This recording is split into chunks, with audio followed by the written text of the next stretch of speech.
자, 이번 시간에는 지난 바로 전 시간에 이어서 우리 고용인 하고 있잖아요. 고용인의 업무상 행위에 대한 개공의 책임, 이쪽을 이제 공부하게 되겠어요. 110쪽이에요. 페이지 110쪽이고 고용인 파트에서는 가장 중요한 부분이죠. 일단 개공의 사용자 책임, 사용자가 사장님이란 뜻이에요. 밑에 15조 2항, 법의 15조 2항이 대단히 중요한 법조문입니다. 자, 소속 공인중개사 또는 중개보조원의 업무상 행위는 그를 고용한 개공의 행위로 본다. 15조 2항이나 숫자까지 좀 이해해 두시면 좋아요. 숫자까지 잠깐 외워두시면 좋아요.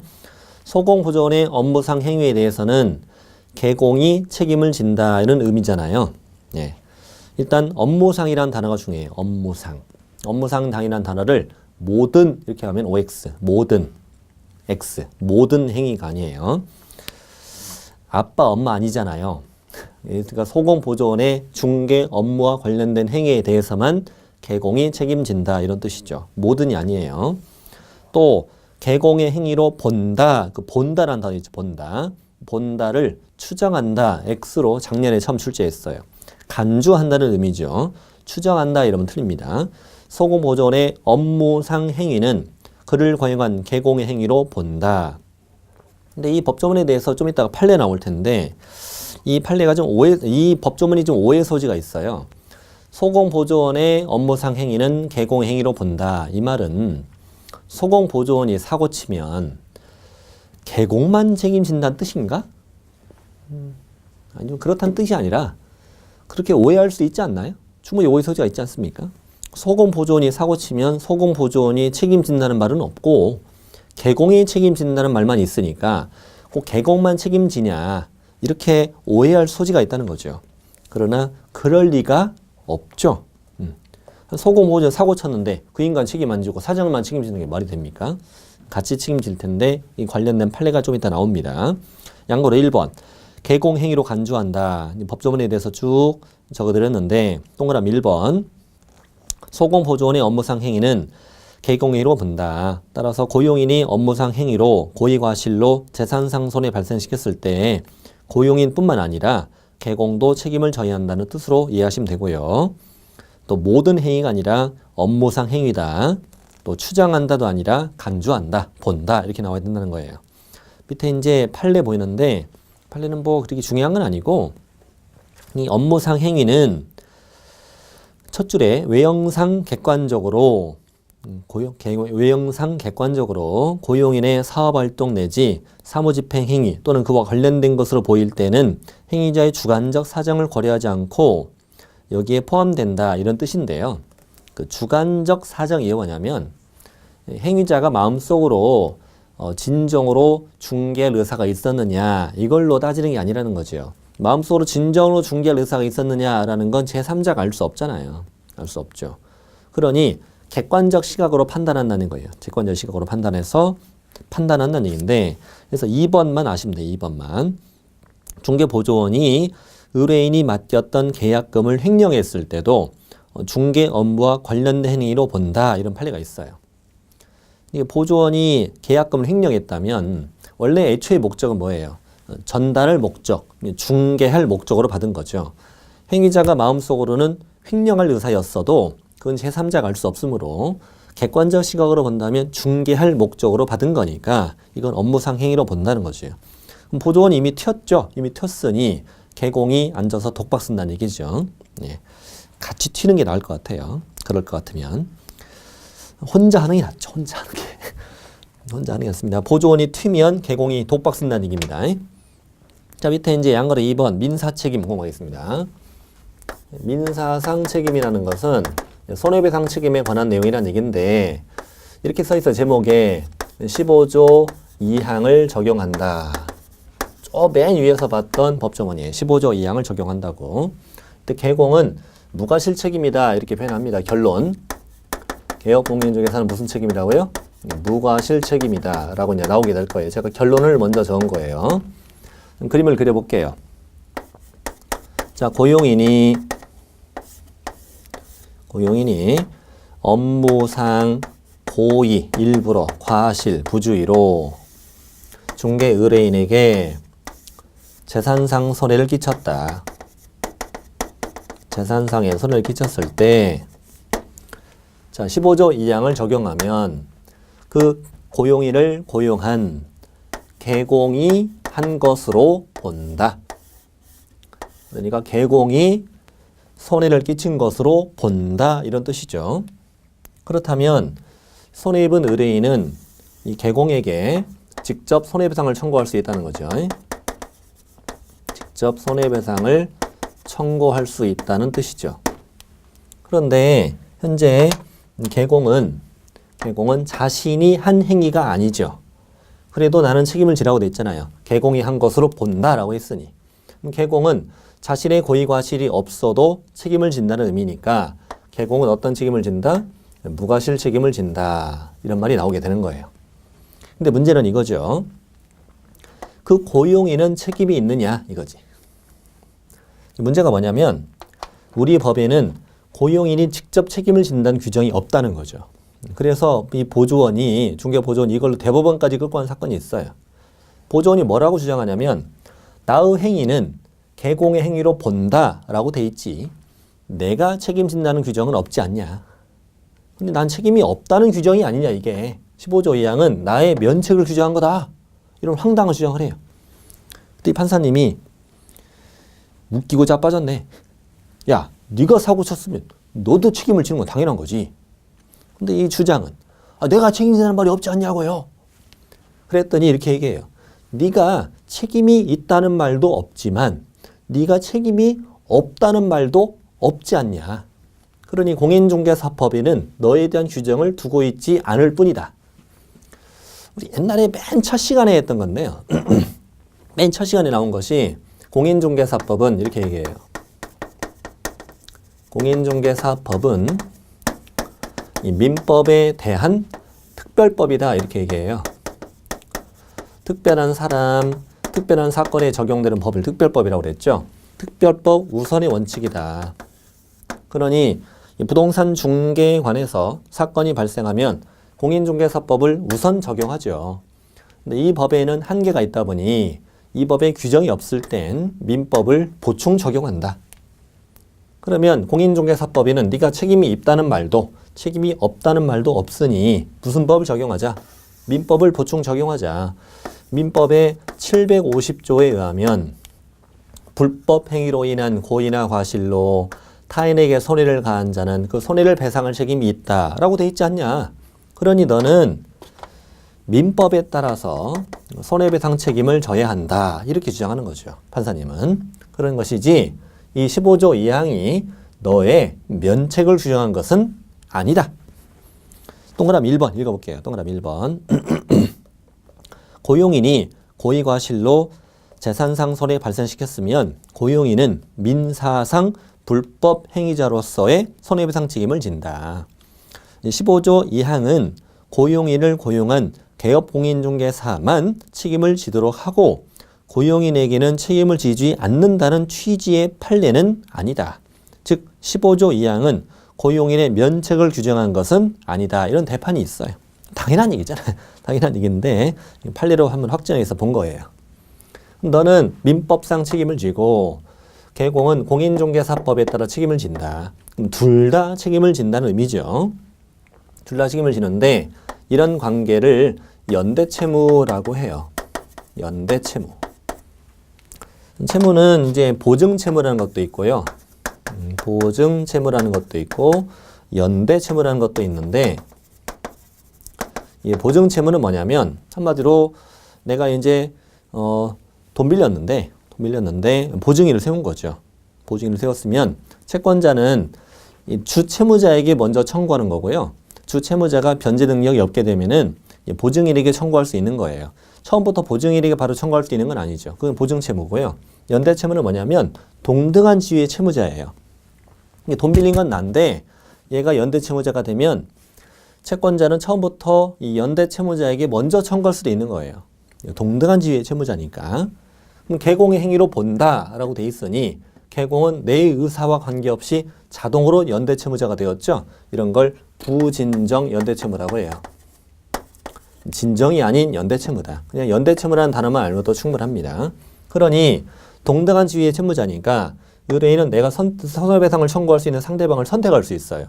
선택적으로 손해배상을 청구할 수 있다 이렇게 표현합니다.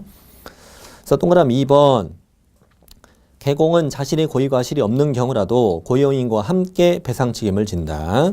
무과실 책임이란 걸 잘 알아야 되고 오른쪽에 3번을 보고 다시 위쪽으로 올게요. 오른쪽에 3번. 오른쪽 페이지 3번입니다. 개공은 고용인과 연대하여 채무를 부담하는 부진정 연대채무 관계에 있는 것으로 본다. 따라서 손해입은 의뢰인은 개공이나 고용인을 상대로 선택적 또는 공동으로 손해배상 책임을 물을 수 있다. 선택적으로 이런 표현이 좀 중요한 표현이에요. 다시 거꾸로 옵니다. 동그라미 2번. 동그라미 2번에 두 번째 줄을 조금 어려운 얘기 나오는데 법의 15조 2항은 민법상 사용자 책임을 강화 내지 확대한 것이다 이렇게 써 있잖아요. 민법에 있는 손해배상 책임에 대해서는 제가 별도로 책에 수록하지 않았는데 민법에 있는 사용자 배상 책임은 결론적으로 말씀드리면 면책 규정이 있어요. 면책 규정이 있습니다. 그러니까 뭐라고 되어 있냐 민법에는 사용자는 피용자의 사무집행에 관하여 책임을 진다. 피용자가 사고 친 거에 대한 책임을 진다 이거예요. 여기까지는 우리 법과 같죠. 근데 다만 사용자가 피용자에 대한 선임 및 사무감독에 상당한 주의를 한 때 또는 상당한 주의를 하여도 손해가 있을 경우에는 책임을 지지 않는다 이렇게 돼 있다고요. 민법에는 면책 규정이 있다고요. 사장님이 직원에 대한 관리 감독을 철저히 했다는 걸 입증하면 사장님은 책임을 지지 않는다고 돼 있다고. 그런데 공인중개사법은 민법에 우선적으로 적용되는 특별법으로서 우리 법에는 면책 규정이 있다 없다? 없다. 그냥 본다 이렇게 돼 있다는 거지. 그러니 그 다음을 잘 알면 됩니다. 세 번째 줄. 개공이 고용인에 대한 선임 및 사무감독에 상당한 주의를 다한 경우라도 개공의 손해배상 책임이 면제되지 않는다. 좀 너무하죠, 사실은. 너무하죠. 뭐 동네 북도 아니고. 직원이 사고 치면 사장님은 무조건 책임진다는 얘기잖아요. 무조건 책임지라. 이거 말도 안 되는 얘기지. 예. 혼자 하는 게 낫다니까. 혼자 하는 게. 튀면 그냥 독박 쓰는 거라니까요. 내가 평소에 선임 및 사무감독에 상당한 주의를 했다는 걸 입증해도 개공은 책임을 면하지 못한다 이거예요. 오늘 이제 4번 보실 차례인데 4번은 뭐냐면 자, 개공이 손해배상을 했다고 할게요. 손해배상을 했어요. 그러면 결국은 네가 사고 칠 일이잖아요. 그러니 개공은 저 고용인에게 다시 책임을 물을 수 있는데 이걸 우리는 구상권이라고 합니다. 구상권. 구상권 행사할 수 있다. 조금만 더 깊게 설명해 드리면 개업공인중개사는 보증 설정을 하잖아요. 보증보험이나 공제, 발표나 공탁을 하죠. 고용인은 별도의 보증 설정하지 않죠. 그럼 고용인의 업무상 고의과실로 손해가 있는 경우에 의뢰인은 저 보증기관에 손해배상을 청구할 수 있느냐? 있다. 개공의 행위로 개공이 한 것으로 본다라고 돼 있으니까 보증기관에서 물어줘요. 물어주고 보증기관은 개공에게 구상권 들어오고 다시 개공은 고용인에게 구상권 행사를 하는 거예요. 이런 관계가 이루어져요. 자, 4번. 개공은 무과실 책임에 해당하기 때문에 고용인의 업무상 행위로 인하여 배상한 금액에 대해서 고용인에게 구상권 행사할 수 있다. 여기까지가 민사상 손해배상 책임이고 개공은 무과실 책임이다. 그게 포인트였네요. 무과실 책임이고 면책 규정이 아예 없구나. 동네북이구나. 두 번째, 행정상 책임은 뭔가? 행정상의 책임도 제목이 이렇게 써드렸어요. 15조의 2항을 적용한다고 이렇게 써드렸어요. 동그라미 1번하고 2번에 자세히 설명해 드렸는데 이거 좀 제가 적어보면 이거예요. 자, 소속 공인중개사가 공인중개사법을 위반했어요. 이 법을 위반했는데 뭘 위반했냐면 자격정지 받을 수 있는 사유를 위반한 거예요. 위반했으면 이 소공에게는 당연히 자격정지라는 행정처분을 줄 거예요. 그런데 15조 2항을 적용하면 그를 고용한 개업 공인중개사가 저 사유를 위반한 것으로 본다. 이렇게 적용이 되는 거예요. 그러니 개업 공인중개사도 도자가 들어가야 되죠. 개업 공인중개사도 그에 해당하는 등록 취소 또는 업무 정지를 받을 수 있다. 이런 뜻이죠. 개공은 동네 북이라 했잖아요. 그러니 소공이 행정처분 사유 위반하면 둘 다 행정처분을 받게 된다는 뜻이에요. 예를 적어드렸는데 예는 제가 안 적어드렸네요. 예를 한번 제가 직접 들어볼게요. 거기까지 제가 써드린 걸로 착각했네요. 예를 적어드리겠습니다. 예를 들어서 나중에 배우는 거라서 그랬나 봐요. 소속 공인중개사가 법의 33조에 있는 금지 행위를 위반했어요. 나중에 배워요. 33조 금지 행위. 판매 명수, 관직상투 이런 거 배워요. 이런 걸 위반했을 때는 소공은 자격정지를 받거든요.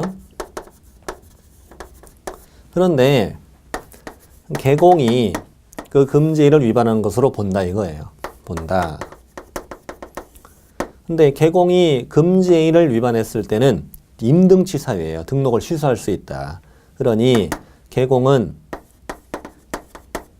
의무적 등록 취소 사유가 된다 이거예요. 예를 들어 문장을 만들어 볼게요. 소공이 33조 금지를 위반해서 자격정지를 받게 되는 경우 등록관청은 그 개공의 등록을 취소할 수 있다. 이런 뜻이에요. 예를 들어본 거예요. 실제 예를 들어본 거죠. 이렇게 둘 다 행정처분 받는다 이렇게 생각하시면 돼요. 자, 이제 중개보조원 해보죠. 문제는 중개보조원인데 중개보조원이 이 법상 행정처분을 받을 수 있는 사유를 위반했어요. 근데 문제는 뭐냐?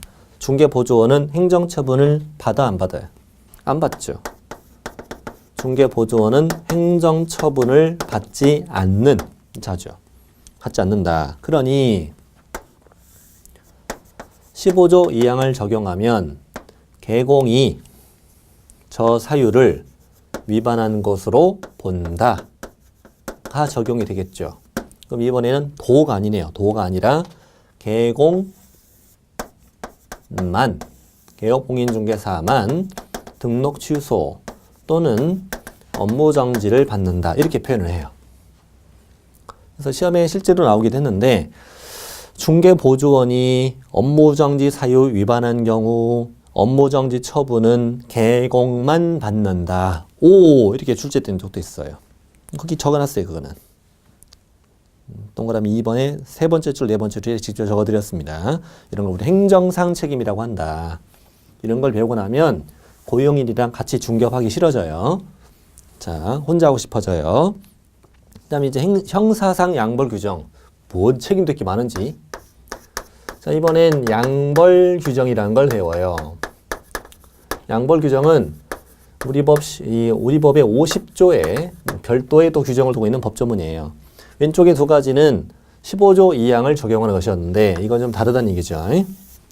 50조 양벌 규정이라는 걸 따로 적용하는데 이건 뭐냐면 예를 들어 볼게요. 소속 공인중개사나 중개보조원이 거기는 동그라미 1번을 제가 쭉 적고 있는 겁니다. 우리 법 48조가 뭐냐면 3년 이하의 징역 또는 2천만 원 이하의 벌금을 받는 사유가 6가지가 있어요. 우리 법 49조에는 1년 이하의 징역이나 1천만 원 이하의 벌금을 받는 사유가 12가지가 적혀 있어요. 이 소공이나 보조원이 48조나 49조를 위반한 거예요. 위반. 이거를 위반했을 때 소공이나 중개보조원은 이 법에 따라 징역형 또는 벌금형을 받게 될 거예요. 그런데 누구에게도 개공에게도 벌을 준다. 그래서 양벌 둘 다 벌한다는 얘기예요. 개공에게 벌을 주는데 개공한테 징역을 주는 건 말도 안 되죠. 내가 위반한 것도 아닌데 내가 징역 간다는 거 그런 날 어디 있습니까? 개공한테 벌을 주는데 그 벌은 벌금형을 주겠다. 어떻게 표현하느냐? 해당 조의 벌금형을 과한다. 이렇게 표현해요. 해당 조의 벌금형. 해당 조의 벌금형이 무슨 말이냐면 소공보조원이 48조 위반했어요. 3년 이하 징역 또는 2천 이하 벌금 받으면 개공은 2천 이하 벌금. 소공보조원이 1년 이하 징역 또는 1,000만 원 이하 벌금 받으면 개공은 1,000만 원 이하의 벌금. 이런 뜻이에요. 그럼 소공보조원이 징역형이면 개공은 벌금. 소공보조원이 벌금이면 개공도 벌금. 이런 뜻이죠. 둘 다 벌금형을 받을 수도 있잖아요. 이럴 때 동일한 금액이라고 하면 틀려요. 동일한 금액의 벌금형이 아니에요. 동일한 범위 안에서 벌금형 받는 거지. 웃자는 얘기로 개공을 좀 싸게 줘야죠. 얘가 위반자는 아니잖아요. 근데 문제는 이보다 더 중요한 말이 있는데 도대체 이 개공이 벌금형을 받는 이유가 뭐냐? 벌금형을 받는 이유가 아까 왼쪽은 15조 2항을 적용하는 것이었어. 그럼 개공이 한 것으로 본다 이건데 이건 그게 아니에요. 15조 2항을 적용하는 게 아니에요. 개공이 위반한 것으로 본다 이게 아니라고. 형벌이라는 것은요. 형벌이라는 것은 과실책임주의예요. 과실책임주의. 내가 위반한 것도 아닌데 형벌을 주는 건 없다고요. 그럼 말도 안 되는 거지. 내가 위반한 것도 아닌데 어떻게 형벌을 줘. 그런 이유가 아니에요. 이 이유는 뭘까요? 뭐 다 써 있습니다만. 관리감독의 소홀. 관리감독의 소홀이라는 이유를 들어서 즉 너의 과실. 개공에 과실이 있는 경우에 벌금형을 주는 거예요. 저 인간이 저 지경이 되도록 너는 뭐 했느냐 이거지. 개공의 과실이 인정될 때 벌금형을 줘요. 그럼 당연히 개공의 과실이 없으면 벌금형을 주지 않아요. 잘못이 없는 자에겐 절대 형벌을 주지 않는다고요. 그래서 중요한 건 여기는 면책 규정이 있다. 앞에서는 없었죠? 면책 규정이 있다. 자, 여기까지를 확인해 보겠습니다. 동그라미 1번 소공, 보조원, 사원, 임원이 중개 업무에 관하여 48조 3-2, 49조 1-1 좀 잘못 썼네요. 1년 이하 징역인데 1년 이하 징역 또는 1,000만 원 이하 벌금 해당하는 위반 행위를 했을 때는 그 행위자를 벌하는 것 외에 그 개공에 대해서도 해당 조에 규정된 벌금형을 과한다. 근데 동그라미 2번 고용인이 이 법 위반에 징역형이나 벌금형을 받게 될 때 고용한 개공은 해당 조의 벌금형을 받는다. 벌금형을 받는 이유는 고용인에 대한 관리감독의 소홀이란 책임을 묻는 것이다. 그리고 고용인이 벌금형 받게 될 때 동일한 금액의 벌금형을 받는 건 아니다. 여기까지 읽어드렸네요. 3번 면책 규정이 있다고 그랬어요. 따라서 개공이 고용인의 위반 행위를 방지하기 위하여 해당 업무에 관하여 상당한 주의와 감독을 게을리하지 아니한 경우에는 벌금형을 아예 받지 않는다. 면책 규정이 있다는 거 중요합니다. 앞에서는 면책 규정이 없었죠. 네. 그 위반 행위를 막기 위해 상당한 주의와 감독을 게을리하지 않았다면 아예 벌금형을 받지 않는다. 면책 규정이 있다. 근데 이게 끝이 아니고 뒤로 가보면 판례가 있는데 뒷장으로 넘어가 있습니다만 잠깐 여기 보시죠.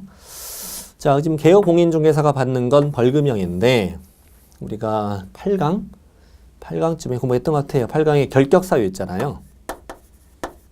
결격사유에 그 공인중개사법을 위반해서 300만 원 이상의 벌금형을 받으면 3년간 결격이 된다고 그랬죠.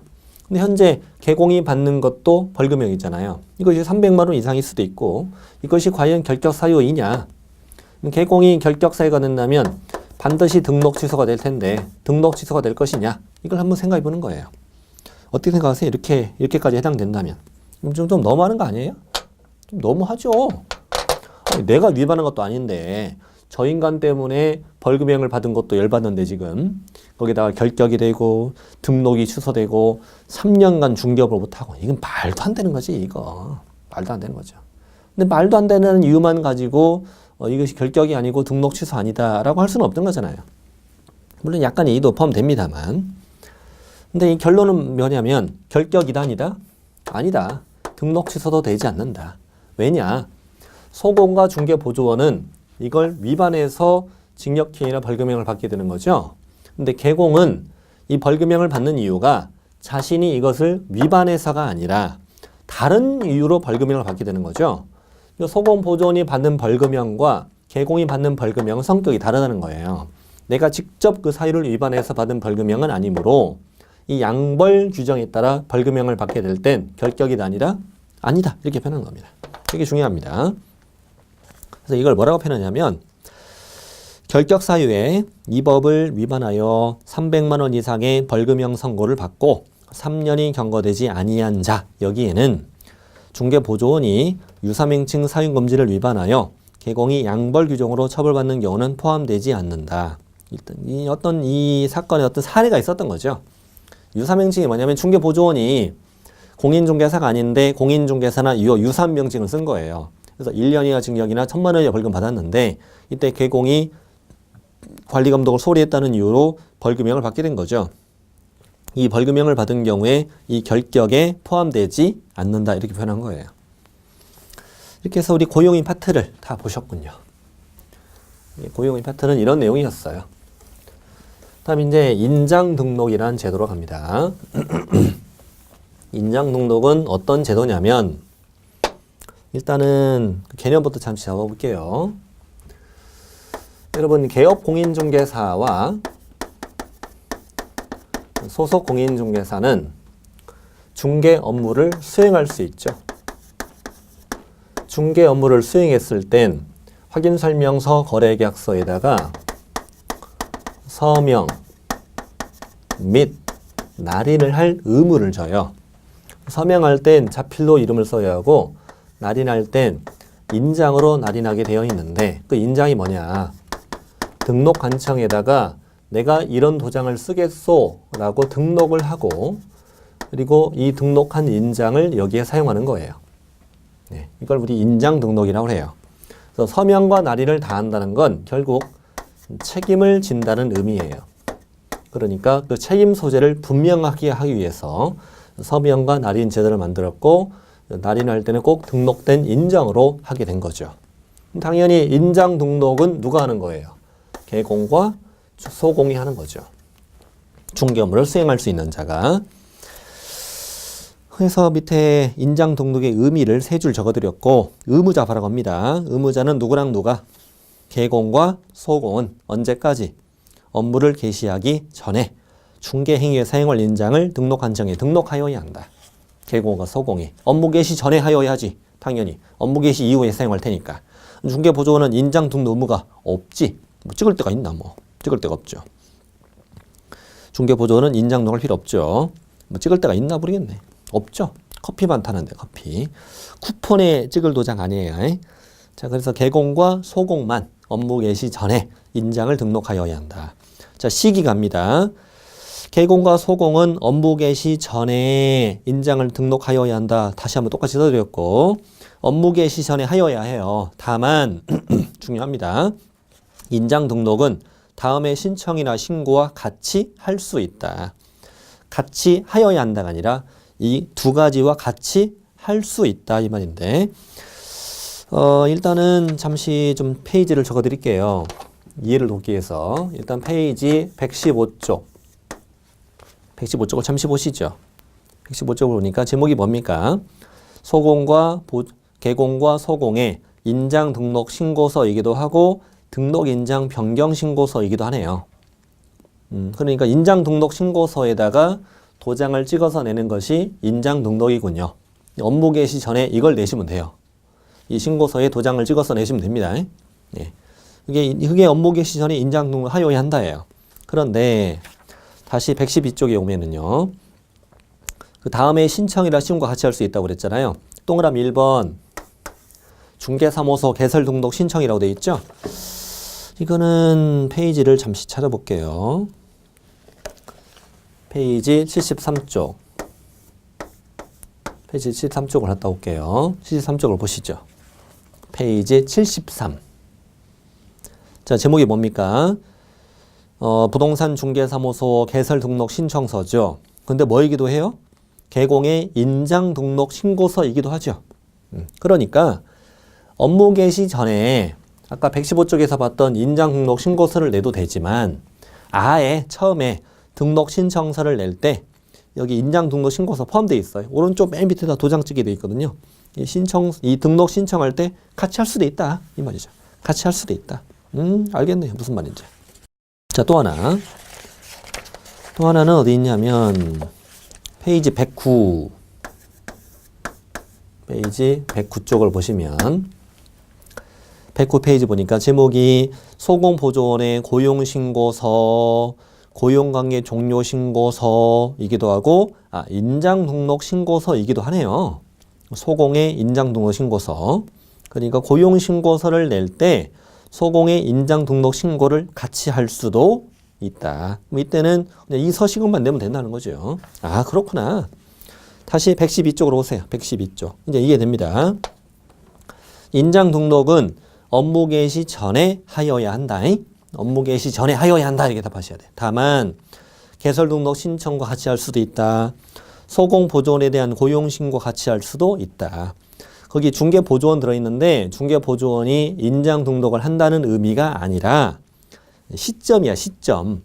소공보조원의 고용신고라는 그 시점에 같이 할 수도 있다는 거예요. 예를 들어 시험에 이렇게 내기도 했었어요. 개업 공인중개사의 인장 등록은 보조원의 고용신고와 같이 할 수 있다. 어때요? 맞나요? 틀리나요? 맞죠? 이 틀린 말은 아니잖아요. 뭐라고 돼 있어요? 사실 예외. 인장 등록은 다음에 신청이나 신고와 같이 할 수 있다고 돼 있고 주어는 따로 안 줬잖아요. 그러니까 개공은 업무 개시 전에 하여야 한다. 5. 등록 신청과 같이 할 수 있다. 5. 개공은 소공의 고용신고와 같이 할 수 있다. 5. 개공은 보조원의 고용신고와 같이 할 수 있다. 다 5예요. 다 5. 다만 소공은 업무 개시 전에 하여야 한다. 소공의 고용신고와 같이 할 수 있다. 5. 이렇게 되는 거죠. 자, 같이 할 수 있다면 잘 이해하면 돼요. 자, 오른쪽 인장 등록 한청은 당연히 어디에 해야 돼요? 등록 한청에 해야 되죠. 등록 한청에. 다만 그 법인의 분사무소 인장도 주된 사무소 관할 등록 한청에 한다라고 해석돼요. 그래서 잘 나오는 편 아니에요. 자, 등록한 인장의 종류로 갑니다. 먼저 개인들. 자, 공인중개사인 개공과 그리고 부직상 개공과 그리고 소공, 이 자연인들이죠. 이 자연인들은 시험에 이렇게 나오면 틀려요. 어떻게 하면 틀리냐면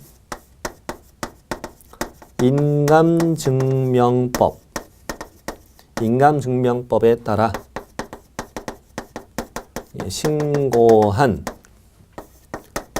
인장이어야 한다. 이렇게 하면 틀려요. 이게 여러분 잘 알고 계시는 인감도장이에요. 옛날에는 인감도장이어야 한다는 시절도 있었어요. 그런데 이게 소중한 인감도장을 매일매일 수지하고 다니는 문제가 있다는 거죠. 그러니 지금은 인감도장이어도 되고 그냥 막도장이어도 된다. 아무 도장이랑 상관없다. 이렇게 바꿨어요. 그래서 지금은 인감증명법에 따라 신고한 인장이어야 한다면 틀리는 거죠. 옛날에 이런 시절이 있었는데 옛날에 그때는 인감증명서를 냈었어요. 등록 한창에다가. 꼭 인감도장이어야 하는 시절이 있었으니까. 그때 인감증명서를 냈는데 지금은 인감도장이어도 되고 아니어도 되니까 인장등록신고서에다가 도장을 찍어내는 방법을 하고 있죠. 그래서 뭐라고 표현하느냐. 이 셋은, 이 자연인들은 가족관계 등록부나 그 다음 줄 주민등록표에 기재되어 있는 성명이 나타난 인장으로서 그 크기가 가로 세로 각각 7mm 이상 30mm 이내의 인장이어야 한다. 아무 도장이나 실명 인장이면 되고 7mm, 30mm로 파와라 이 말이에요. 숫자를 외우셔야 돼요. 7mm, 30mm. 너무 크면 계약서에 너무 많이 덮게 되죠. 부담되잖아요. 주먹만하게 파면 안 되잖아요. 안 돼. 너무 작으면 이름이 안 보일 테니까 7mm, 30mm 적당하다 이거지. 이 정도면. 모양은 상관없어요. 모양 뭐 동그랗든 네모나든 세모나든 아무 상관없어요. 제가 개인적으로 파고 싶은 모양은 하트 모양으로 파고 싶은데 파줄지는 모르겠어요. 사랑이 넘치는 사무소죠. 자, 다음에 7mm, 30mm 부탁드립니다. 다음 법인인 개업 공인중개사는 법인은 상업등기 규칙에 따라 신고한 법인의 인장이어야 한다. 이게 무슨 말이냐면요. 그 상업등기 규칙이라고 나오죠. 이 법인 설립 등기를 상업등기라고 하거든요. 그럼 상업등기하는 규칙이 있겠죠. 상업등기 규칙이라는 법이 있는데 상업등기 규칙에 따라 이 법인을 만들 땐 법인 설립 등기할 때 법인 인감을 한꺼번에 법원 등기소에 신고하게 돼 있다고요. 개인이 인감을 동사무소에 신고하는 것처럼 법인은 법인 인감을 법원 등기소에 신고하게 돼 있어요. 우리 법인은 상법상 회사이어도 되고 협동조합이어도 된다고 그랬잖아요. 상업등기 규칙에 따라 법원 등기소에 신고한 이런 의미죠. 법원 등기에 신고한 법인의 인장이어야 한다. 이 말이 중요한 거고 대표자의 인장이어야 한다. 이러면 틀려요. 이렇게 잘 나와요. 법인의 인장이어야 한다. 다음 분사무소 가죠. 분사무소는 원칙적으로는 법인의 인장을 사용해야 되는 거잖아요. 근데 현실적으로는 그럴 수 없죠. 그러니 도장을 또 하나 별도로 만들어서 파는 방법이 사용할 수 있는 방법이 상업등기 규칙에 규정되어 있는데 새로 하나 만드는 방법은 도장을 새로 만들어요. 보통 책임자 도장을 파거든요. 책임자 도장을 파서 상업등기소에 갖고 가요. 법인의 대표자가 갖고 와서 이 도장이 우리 지점에서 법인 인감처럼 똑같은 효력으로 사용할 도장임을 제가 보증합니다. 그래서 대표자가 보증하는 서면을 제출해서 이걸 도장을 새로 만들 수 있어요. 그래서 이 도장을 상업등기 규칙에 따라 법인의 대표자가 보증하는 인장이라고 해요. 통으로 한 단어예요.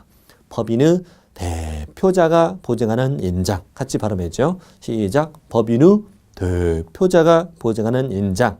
이걸 등록할 수 있다. 이게 무슨 말이죠? 그걸 대신 등록할 수도 있다. 이런 의미죠. 그걸 대신 등록에 사용할 수도 있다. 법인의 대표자가 보증하는 인장을 대신 등록할 수도 있다. 등록 한 장에 등록을 쓰는 얘기잖아요. 이거를. 자, 인장 등록 방법 하죠. 인장 등록 방법은 별지 서식인 인장 등록 신고서를 갖다 내는 거죠. 아까 보셨잖아요. 다만 법인인 개업공인중개사 인장 등록은 상업등기 규칙에 따른 인감증명서 제출로 가름한다. 그 말이 중요한 표현이에요. 이 법인은 상업등기 규칙에 따라 신고한 법인의 인장이어야 하기 때문에 상업등기 규칙에 따라 법인의 인감증명서를 내는 것으로 대신한다. 가름한다. 법인만 그렇게 가름하는 거예요. 자, 인장 변경 갑니다. 자, 개공이나 소공이 등록한 인장을 변경했다. 도장을 새로 판 거죠. 새로 파면 변경일부터 7일 이내에 그 변경된 인장을 등록하여야 한다.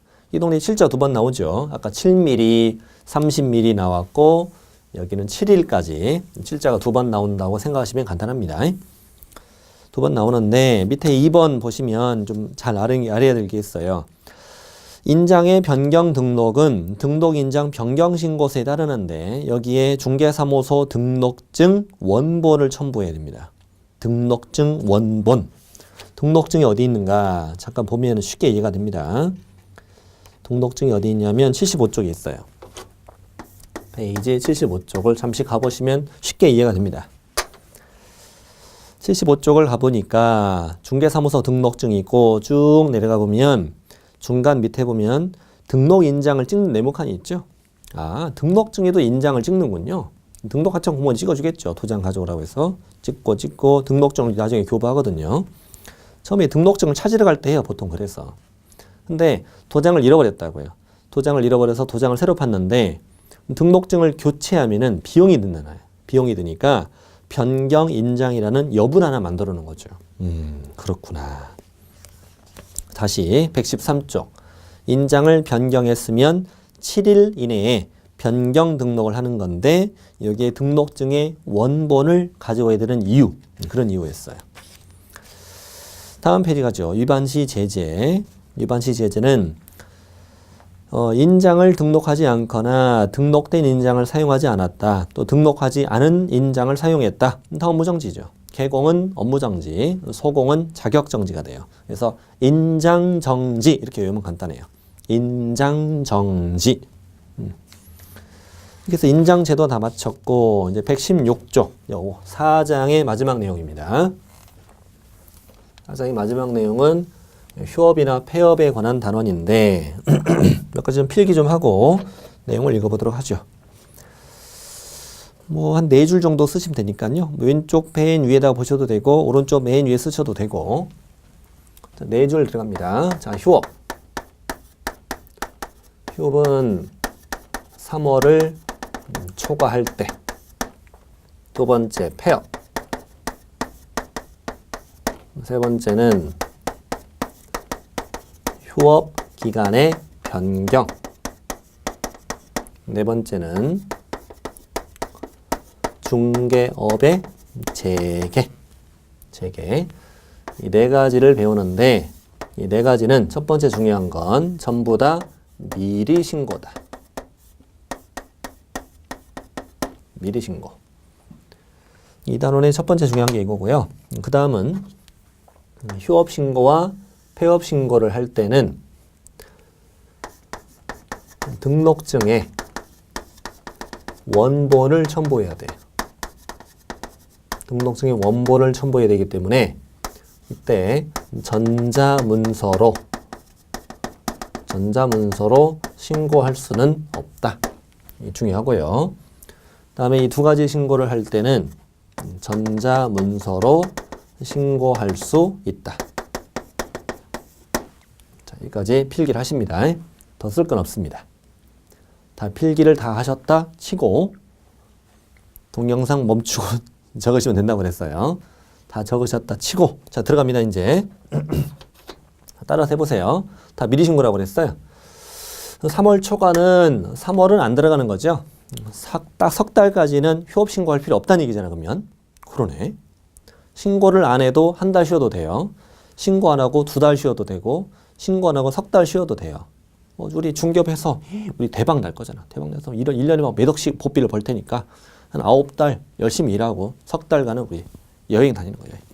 해외여행 다니면서 이렇게 즐기시면 됩니다. 딱 석 달까지는 신고도 안 하고 휴업할 수 있어요. 물론 더 여행을 하고 싶으시면 미리 신고하면 됩니다. 자, 3월을 초과하는 휴업을 하고자 할 때 같이 해보죠. 시작. 3월을 초과하는 휴업을 하고자 할 때 또 폐업을 하고자 할 때 휴업 기간을 변경하고자 할 때 중개업을 재개하고자 할 때 미리 신고해라. 미리 신고는 공인중개사법 다 털어 이 단원이 유일해요. 유일한 미리 신고예요. 미리 신고하는 거 이거 말고는 없어요.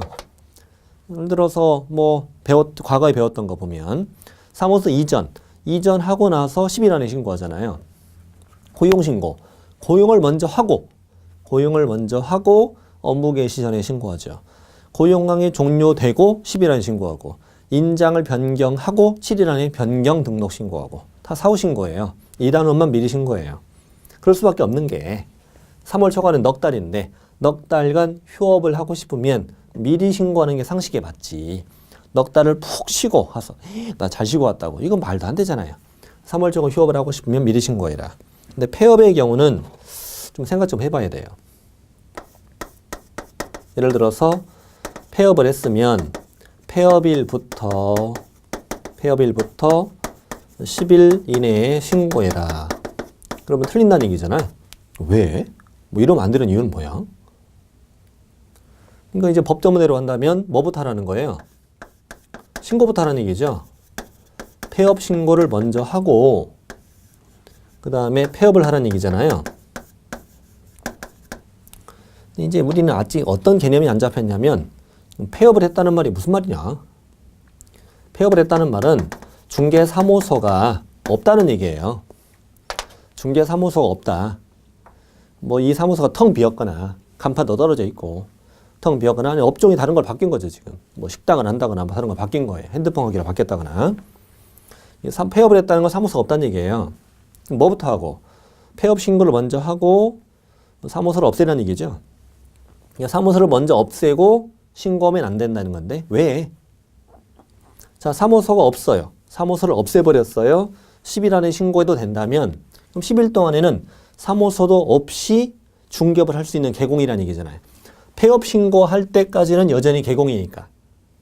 그러니 당연히 폐업 신고를 먼저 하고 사무소를 접어야 되죠. 먼저 접어버리고 신고하면 사무소가 없이 불법으로 중개를 할 수 있게 될 수 있으니까. 사무소가 폐업 신고하는 그날까지는 사무소가 있어야 된다는 얘기라고요. 그러니까 폐업 신고를 먼저 하고 폐업을 해야 돼요. 실제 폐업 신고 들어가잖아요. 들어가면 공무원이 현장 확인도 해요. 사무소 갇혀있지 않으면 과태료 부과되고 그런단 말이에요. 폐업 신고를 먼저 하고 폐업을 해야 돼요. 그래서 예전에 우리가 이런 제도를 배웠죠. 폐업 신고했으면 지체 없이 간판을 철거하라고. 폐업 신고를 했으면 지체 없이 간판을 철거해라. 왜? 폐업 신고하고 나서도 여전히 사무소가 그날 있으므로 거기 가서 밀었나봐 중개업을 더 할까봐. 그래서 폐업 신고를 했을 때는 지체 없이 간판을 철거하라 이런 제도를 만들게 된 거예요.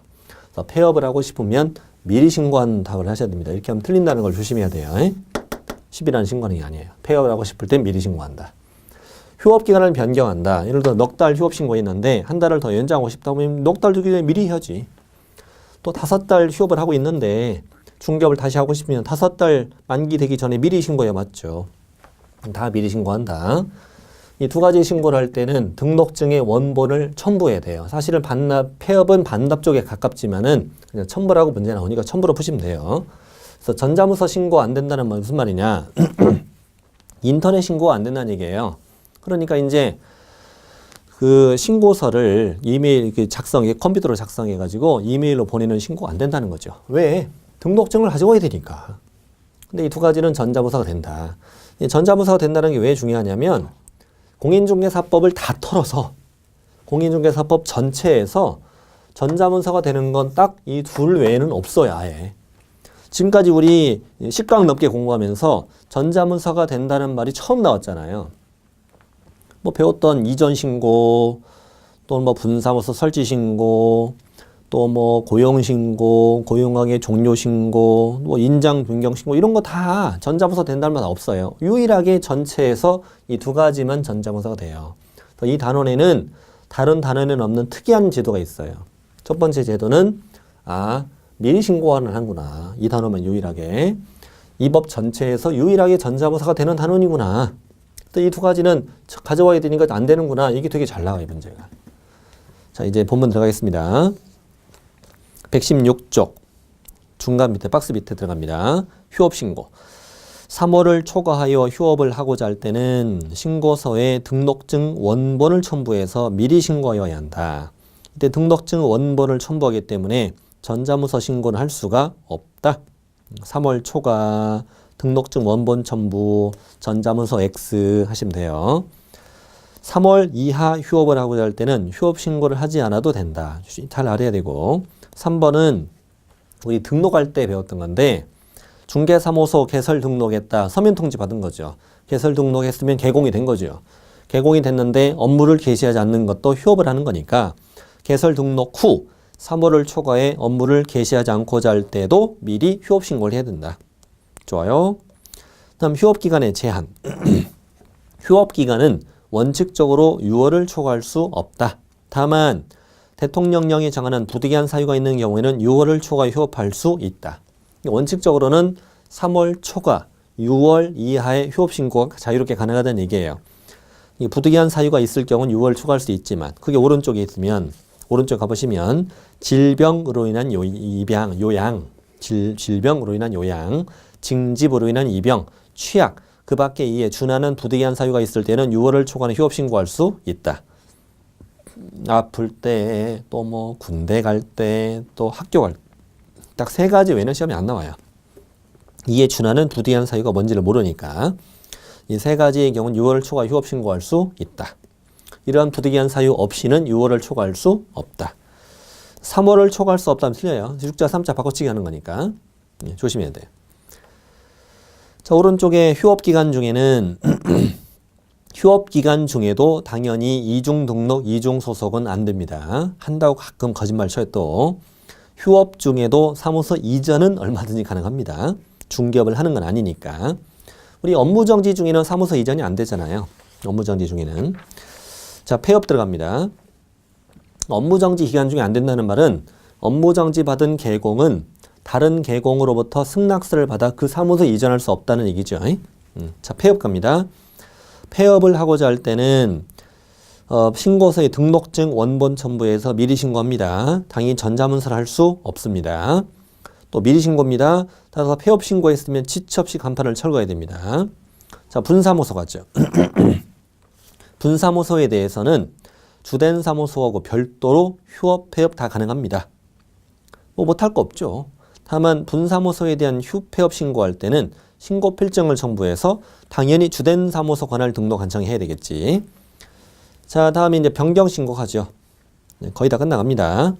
휴업 기간을 변경하고자 할 때는 당연히 휴업 기간이 만료되기 전에 미리 변경 신고서에 따라 미리 신고해야 되겠습니다. 전자문서 신고도 가능하다. 당연하죠. 가끔 휴업 기간 변경 신고할 때 등록증을 첨부하라 이런 헛소리도 벌써 2번이나 틀이 나왔어요. 변경 신고할 때 어떻게 등록증을 첨부합니까? 처음에 휴업 신고할 때 냈는데 못 내죠. 그러니까 전자문서 가능하다는 얘기죠. 밑에 재개 신고 가죠. 휴업 신고를 한, 그 오타 하나 들어갔네요. 휴업 신고를 한 개업공인중개사가 중개업을 재개하고자 할 때는 역시 신고서에 따라 미리 신고하면 됩니다. 전자문서 가능하다. 동그라미 3번 중요해요. 재개 신고받은 등록간청은 등록증을 개공에게 어떻게 반환해야 돼요? 즉시 반환해야 돼. 즉시. 이게 뭐 대단히 중요한 건 아닌데 즉시란 단어도 공인중개사법에 딱 한 번밖에 안 나와요. 즉시랑 지체 없이랑 바꿔서 시험에 낸 적은 없어요. 바꿔서 낸 적은 없는데 바꾸면 틀리긴 해요. 이 뭐가 더 급해 보여요? 즉시하고 지체 없이하고. 뭐가 더 급한 것 같아요? 지체 없이요? 즉시? 즉시가 더 급한 거예요. 즉시는 당일 처리. 당일 처리를 우리 즉시라고 표현하고요. 지체 없이는 뭐 비슷한 얘기죠. 진짜 비슷한 얘기인데 부득이한 사유가 없으면 빨리 하고 부득이한 사유가 있으면 지체가 가능한 거예요. 근데 즉시는 그런 사정 봐주지 않고 무조건 그날 다 해주는 걸 즉시라고 그래요. 예. 지체 없이는 미친 듯이 하고요. 즉시는 초 미친 듯이 하는 거예요. 네. 당일 처리입니다. 즉시 자리에 숫자 들어가면 틀려요. 틀립니다. 예. 그날 바로 해주는 게 즉시예요. 그러니까 재개신고 들어갔으면 등록증을 바로 줘야지. 바로 줘야지 뭘 고민합니까? 당연히 즉시 반환해야 됩니다. 근데 즉시란 단어도 알아야 되는데 문제는 뭐냐면 이 재개신고를 하러 갈 때는 등록증을 지금 찾으러 가야 되잖아요. 찾으러 가야 되는데 왜 전자문서가 되느냐 이거지. 왜? 힌트 드리죠. 처음에 휴업 신고할 때는 왜 전자문서가 안 되죠? 휴업 신고할 때 등록증을 가져와야 되니까 전자문서가 안 되죠. 그럼 이때는 등록증을 찾으러 오잖아요. 그래도 전자문서를 할 수 있도록 한 이유는 뭐 못하게 할 이유는 없으니까 그게 답이에요. 못하게 할 이유는 없다. 이 전자문서를 해놓고 찾으러 와도 되잖아요. 어차피 올 테니까 뭐 그래서 그렇게 하게 한 거예요. 어쩌면 전자문서 가능하다. 등록증을 즉시 반환한다. 다음 페이지 위반치 제재. 부득이한 사유 없이 6월을 초과해 휴업하게 되면 등록을 취소할 수 있다. 임등치. 좋아요. 그 다음에 휴업신고, 폐업신고, 재개신고, 변경신고 넷 중에 하나만 하지 않아도 100만 원이야 과태료다. 좀 웃자고 하는 얘기인데요. 폐업과 그 친구들 이렇게 외우기도 해요. 어떻게 해요? 폐업과 그 친구들, 친구 4개네. 총 4개니까. 폐업신고, 재개신고, 변경신고, 휴업신고 4개. 폐업과 그 친구들은 100만 원 이하 과태료다. 오른쪽에 신고서는 한 장짜리로 이렇게 만들어져 있습니다. 참고하시고 문제가 대따마에 들어있습니다. 문제를 잘 풀어보시면 엄청나게 도움이 됩니다. 아주 엄청나게 시험에 잘 나오는 문제들입니다. 무지무지하게 잘 나옵니다. 진짜입니다. 여기 있는 문제만 잘 풀어도 26문제 들어있는데 여기 있는 문제만 잘 풀어도 고득점은 아주 쉽게 가능합니다. 나중에 더 좋은 문제도 많이 풀겠습니다만 이렇게 해서 우리가 4장을 다 마쳤고 다음 시간부터는 5장 들어갑니다. 5장은 개업공인중개사의 의무와 책임이라고 해서 무지하게 문제가 많이 나오죠. 거의 한 최대 10문제까지 나오는 엄청나게 중요한 단원이 5장입니다. 5장은 시간도 많이 걸리고 그래요. 시간도 많이 걸리고 문제도 무지하게 많아요. 문제도 제가 뭐 몇 문제나 넣어드렸나요? 5장에 관한 문제는 43문제나 됩니다. 자, 5장을 다음 시간에 공부하도록 하겠습니다. 자, 수고하셨습니다.